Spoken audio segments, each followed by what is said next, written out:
Assalamualaikum warahmatullahi wabarakatuh. Waalaikumsalam warahmatullahi wabarakatuh. Bertemu lagi dengan saya Holly Peter di acara Keajaiban CTMR. Apa saja keajaiban para CTMR dan jurus apa yang beliau sukai. Jadi ikutin terus video ini sampai tuntas. Baik teman-teman, saya kedatangan tamu yang sangat istimewa. Beliau adalah Ketua Korwil dari Jakarta. Nah, di sini ada Pak Dino Susilo. Nah, di sini Pak Dino akan menceritakan perjalanan beliau mengenal ilmu magnet rezeki sampai beliau jadi CTMR.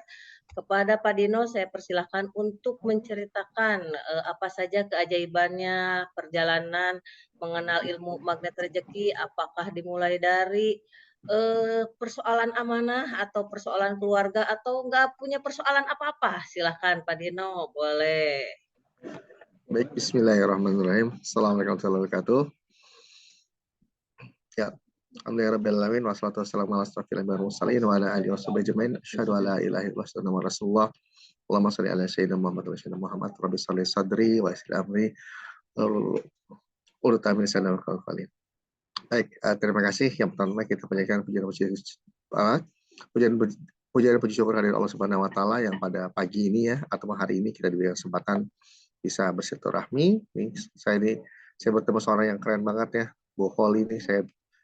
Allah pertemukan saya dengan beliau di suatu komunitas rezeki, maka dia adalah kumpulan daripada orang-orang ajaib. Tak lupa salam serta salawat kita sampaikan kepada junjungan kita Nabi besar Muhammad Rasulullah SAW beserta keluarga serta para sahabatnya dan juga seluruh umatnya sampai dengan akhir zaman nanti. Ya malam. Baik, aduh Bu Hali, jika saya tanyakan kenapa kok bisa kenal MR gitu ya. Wah, ini juga mungkin yang pertama hampir boleh dibilang hampir 99%, sorry, taruhlah hampir 98% ya orang yang kenal MR itu adalah orang yang memang punya persoalan. Ya, jadi dulu mah kita bilang punya masalah gitu ya. Ya kalau enggak kalau kata teman saya itu kalau kata Pak Jamal tuh persoalan manusia itu ada 3. Jadi PHK. Jadi PHK ini bukannya pengurusan hubungan kerja, bukan. Tapi ada penyakit, kan? Ada hutang, ada keluarga seperti itu, kan gitu kan. Nah ini yang persoalan-persoalan yang memang orang-orang itu sering alami seperti itu. Nah kebetulan kalau untuk penyakit, alhamdulillah aman, itu nggak ada persoalan seperti itu. Kalau untuk hutang waktu itu ada, tapi mungkin tidak terlalu besar seperti itu. Keluarga juga mungkin kalau untuk keluarga alhamdulillah nggak ada ya gitu. Tapi jelas di hanya aja betul di ada hutang seperti itu. Dan juga waktu itu juga ada beberapa permintaan ya daripada istri saya itu. Salah satunya adalah jadi tiap bulan tuh pasti tanya, ya bisa nggak kalau bunda tuh umroh gitu kan. Pokoknya tiap bulan tuh, setiap awal gajian pasti bilang gitu, ya gitu kan, bisa nggak gitu kan, ayah umroh seperti itu. Nah, dari omongan itu tiap hari diomongin seperti itu ya. Nah terus karena tiap hari diomongin, nah terus saya bilang gini, bunda, insya Allah kalau kita kumpulkan uang, kita bisa khususnya nih salah satu dari kita itu pasti bisa pergi umroh gitu kan. Cuma kan tahu setiap bulan itu ketika ayah gajian itu sudah apa tuh. Jadi ketika kita terima uang gitu kan, itu pasti tuh baru terima uang cek gitu, itu langsung sana. Jadi udah ada pos-pos seperti itu. Dan kalaupun ditabung seperti itu paling-paling kalau kita bisa pergi umroh kira-kira 10 tahun lagi seperti itu. Itu saya ingat banget itu tahun 2017. Nah, terus suatu ketika gitu kan, nah ini nih menariknya ini saya tuh ketika kena MR itu dapat wasilah dari kakak saya.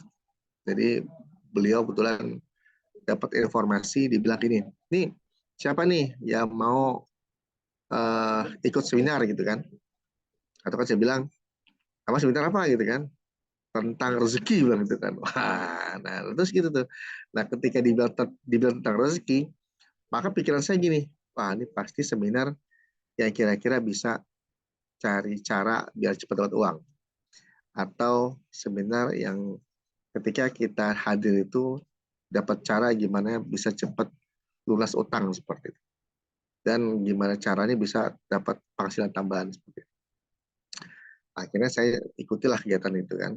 Itu saya ingat banget tuh waktu itu di bulan September akhir itu 2017. Nah ketika saya duduk gitu kan, saya tuh baru pertama kali ngelihat gitu kan, ngelihat Pak Nasrullah seperti itu kan. Nah, memang sih pas waktu saya pertama kali datang, ini seminar apa gitu kan? Karena pas waktu hadir itu gitu kan, ya gitu kan, kita sedang otak, ya apa-apa gitu, tawa-tawa gitu kan, sampai panas itu ada yang ketika dia bilang, tahu nggak tentang di mana-mana tuh ada uang seperti itu. Jadi Pak Nas itu dia kan ngambil gerakan gitu kan. Jadi dibilang ini ada uang gitu. Jadi dia tuh ambil uang itu sambil sambil apa? Sambil tertawa gitu, ada uang. Jadi seperti itu. Nah, justru pas awal itu saya pikir gini, ini kapan ada solusinya tentang bisa lunas utang gitu kan? Ini dari dari mulai ketawa terus gitu seperti itu ya. Nah, baru mulai puncaknya itu ketika Pak Nasrullah bilang ketika dia itu punya persoalan, dia itu punya amanah, hutang gitu kan, sampai dia itu mencari banyak guru, banyak kiai gitu kan, sampai dia itu naik mobil ngendarai mobil sampai dengan 160 km per jam itu mau ke mana ke Kiai Mufasir gitu ya, bahkan sambil di mobil truk seperti itu. Nah baru saya mulai tersadar itu, oh ternyata orang depan saya ini sebetulnya adalah orang yang sebelumnya punya persoalan juga seperti itu. Nah, yang awalnya saya tuh duduknya yang dari belakang gini seperti itu, terus lama-lama saya makin maju gini, gitu, makin tertarik gitu, seperti itu. Nah, ternyata yang Pak Nas sampaikan itu mulai dari tentang pembukaan perisai-perisainya. Gitu. Nah, mulai dari situlah, mulai kira-kira kan itu kan kita tuh sebenarnya dari pagi waktu itu ya, karena kan dulu belum ada training-training, masih bentuknya seminar harian gitu. Mulai dari jam 10 sampai sore itu nggak nangis-nangis. Itu nangis tuh nggak pernah berhenti-berhenti itu. Paling-paling berhenti pada saat di break ataupun apa gitu kan. Jadi ternyata saya baru tahu bahwa ternyata saya ikut training ini Allah kasih jalan agar Allah ngasih tahu, Dino, sebetulnya Allah itu tidak pernah menghentikan rezeki kamu. Dino, sebetulnya Allah itu tidak pernah menghambat rezeki kamu.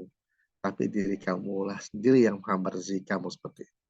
Jadi benar dikupas pelan-pelan oleh Pak Nasrullah gitu kan.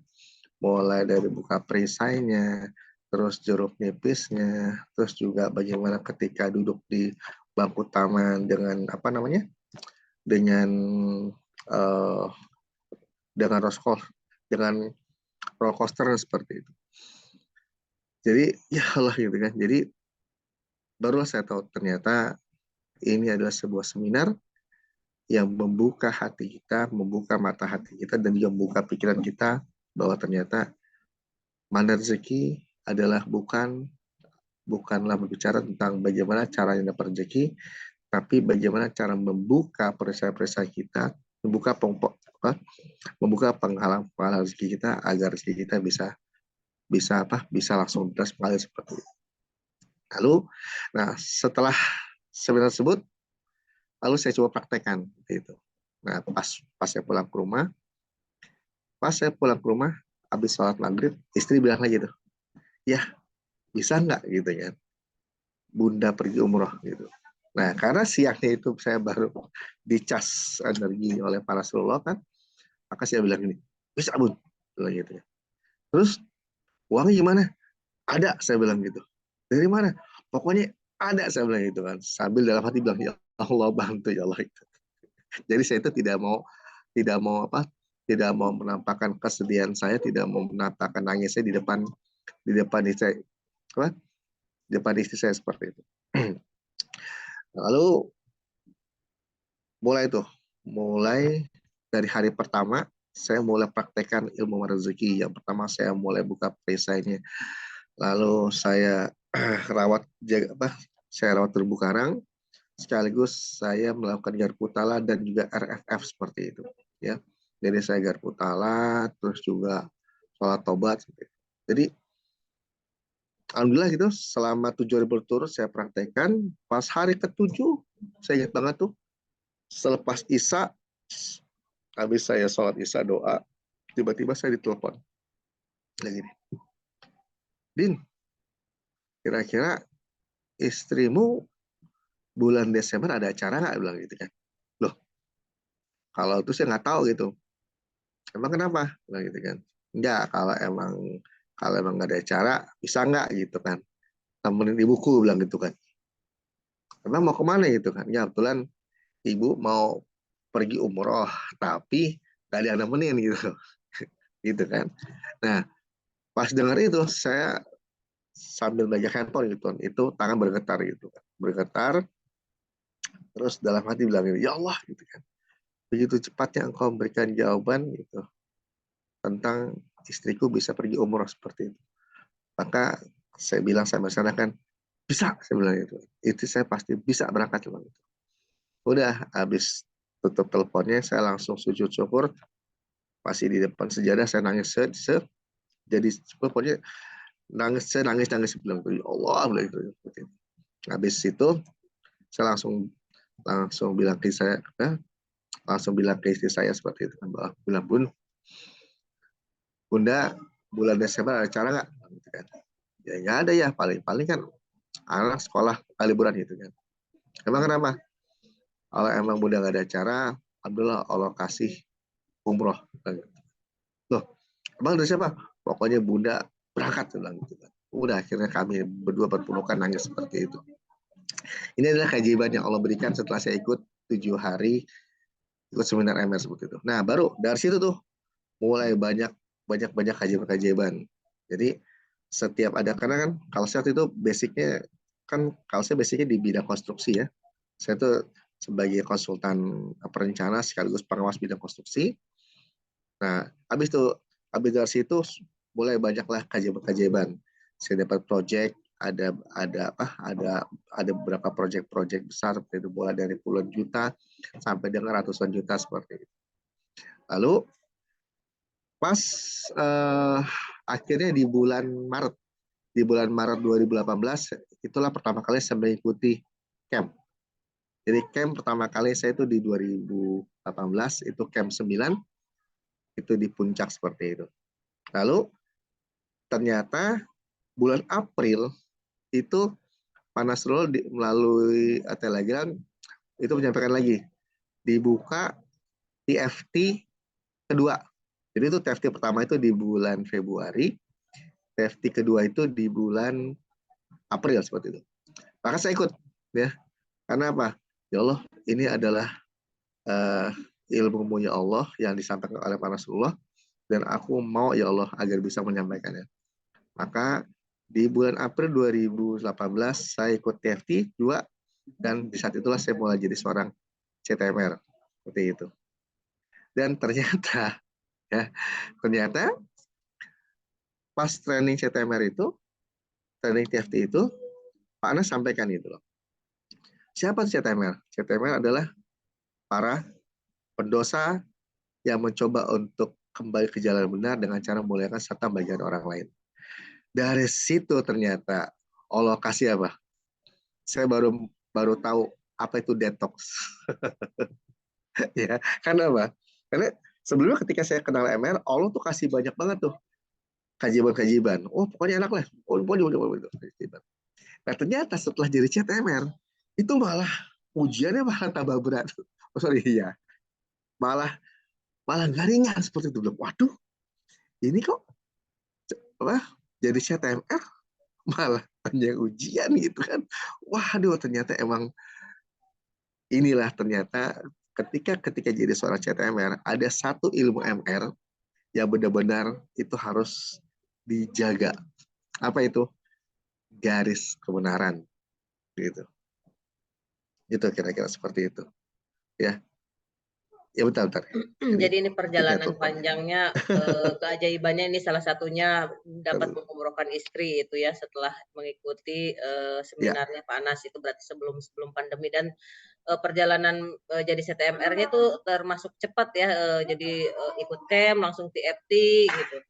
Nah, ya, dari tadi, ada 101 jurus, Panas nih punya, jurus gitu kan, terus disimpulkan lagi jadi 10 jurus. Nah, dari 10 jurus itu mungkin ada satu jurus tadi udah, ada kata Pak Dino udah ada saya suka dengan garis kebenaran. Boleh, selain garis kebenaran atau misalnya ada jurus yang paling favorit gitu dari, yang sering diamalkan, sering dipraktekkan tiap hari gitu yang, eee, jadi motivasi itu buat, para pengamal ilmu magnet rezeki untuk mengamalkan, salah satu jurus ini. Boleh silakan Kak Dino.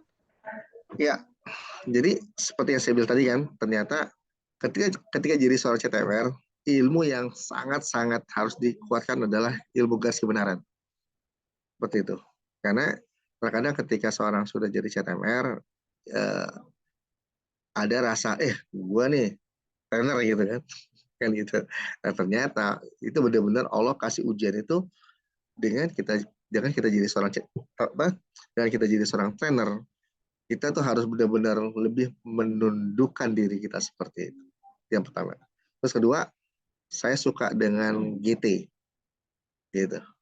Karena kebetulan karena saya bilang saya bergerak di bidang konstruksi, maka setiap project ataupun baik itu tender-tender saya selalu GT dulu. Bilang, ya Allah, apakah project ini baik untukku atau enggak seperti itu. Nah, kalau ternyata pas saya GT itu hasil bagus, maka saya apakah saya lanjut ikut tender seperti itu. Tapi pas kalau misal pas GT itu hasil nggak bagus, maka saya stop seperti itu. Karena apa? Jangan sampai kita paksakan diri mencoba ngambil rezeki yang besar, tapi ternyata kemampuan kita yang tidak, yang nggak pas seperti itu. Jadi sama seperti apa? Sama seperti video yang awal-awal tuh, yang ada yang apa, bola ya, bola bowling seperti itu kan, bola bowling ketika ketika seorang main apa, main bowling terus dia pulang dari tempat bowling, ketika dia mau masukin mobil bolanya, tiba-tiba bolanya jatuh seperti itu. Nah, ketika bola jatuh gelinding, nah ternyata ada orang tuh ngeliat itu kan, teng gitu kan. Ketika bola itu terbang, ada orang yang mau ngambil gitu. Nah, karena betul orang itu ingat kata siapa? Kata pelatihnya kan, ingat kalau ada bola di bawah tendang, bola di ke depan tangkap, bola ke atas dulu gitu kan. Kebetulan orang tersebut akhirnya apa? Karena pikir itu ada bola dari atas, akhirnya sundul. Nah, cuma dia nggak tahu ketika yang mau sundul adalah bola bowling seperti itu. Jadi jangan sampai ketika kita ingin dapetin rezeki besar, tapi kapasitas kita tuh yang nggak, yang belum mampu seperti itu. Itu. Jadi saya terapkan garis kebenaran sama GT gitu, Pak. Gitu, Bu. Ya, mungkin teman-teman ilmu apa ya, pengamal ilmu magnet rezeki belum paham ya kalau GT itu ternyata apa garpu tala gitu. Jadi kita eh, meminta dulu ya gitu ya Pak, meminta apa namanya? Petunjuk sama Yes, Allah. ya gitu minta petunjuk Betul. pada Allah. Jadi sebelum sebelum melakukan tindakan itu kita izin dulu ini di ACC atau enggak gitulah intinya Betul. kalau mau tindakan tuh kalau Betul. misalnya Betul, betul. jangan mendahului istilahnya jangan Betul, betul. mendahului Allah lah intinya jangan mendahului Betul, Allah betul. jadi kita Betul. izin dulu kalau misalnya udah ACC insya Allah nanti berjalan dengan lancar gitu ya Betul, betul. semua tender semua project juga. Betul, betul. Nah, Betul. mungkin, terakhir, Pak Deno karena waktu kita juga gak banyak, Yap. pesan untuk para pengamal ilmu magnet rezeki karena mungkin, di luar sana banyak yang misalkan punya amanah, seperti Pak Anas mungkin yang sampai 21 M gitu kan, yang punya persoalan anak dengan anaknya misalkan yang, punya berkebutuhan khusus atau misalnya keluarga yang tidak harmonis.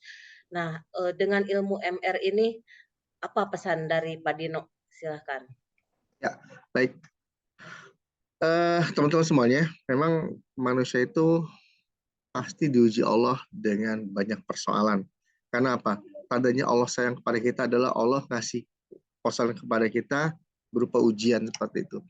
Maka yang pertama adalah terima ujian dari Allah bahwa itu adalah memang untuk mengangkat derajat kita seperti itu. Contoh apa? Ya, saya dapat ujian dari Allah, saya punya amanah sampai dengan 200 juta rupiah seperti itu. Maka saya amalkan dengan cara apa? Saya coba garpu tala, saya buka Qur'annya, terus saya dapat ayatnya, terus saya zikirkan. Terus yang kedua, saya rawat terumbu karang saya. Khususnya siapa? Ada triangle miracle, orang tua, pasangan, dan anak seperti itu. Maka janganlah kita mengharapkan bahagia ke depan kalau kita belum bisa membahagiakan ketiga ini, ya orang tua, anak dan orang tua, pasangan dan anak seperti itu. Nah, terus bagaimana apabila memang punya persoalan dengan uh, tentang apa? Tentang amanah gitu. Maka untuk amanah ya, saran saya adalah pertama lakukan GT dulu. Garpu talah. Terus kedua adalah lakukan sholat tobat ya. Bawa nama orang-orang yang memang kita punya amanah kepada mereka, sampaikan permohonan maaf kepada mereka melalui dunia kuantum. Terus yang ketiga adalah rawat terumbu karang keluarga. Sampaikan ke dalam keluarga bahwa kita punya amanah, ya. Jadi harus sabar gitu. Karena apa? Melalui hukum fisika gitu kan, ataupun hukum ilmu Newton gitu kan, bahwa gaya itu gaya itu terjadi akibat tekanan gitu kan. Maka semakin banyak semakin banyak gaya maka akan semakin banyak tekanan seperti itu. Maka di dalam keluarga ya jangan terlalu banyak gaya deh seperti itu. Jadinya gayanya ya dikurangi. Jadi dalam kehidupan yang santai-santai saja seperti itu. Jadi jangan pokoknya ayah aku kan harus punya handphone. Sabar lah itu. Jadi jangan dikatakan kita banyak gaya malah akhirnya apa? Banyak tekanan seperti itu. Itu kira-kira Bu ya. Masya Allah, luar biasa dahsyat ini materinya Pak Dino ya. Jangan terlalu banyak gaya ini pesannya dari Pak Dino lah.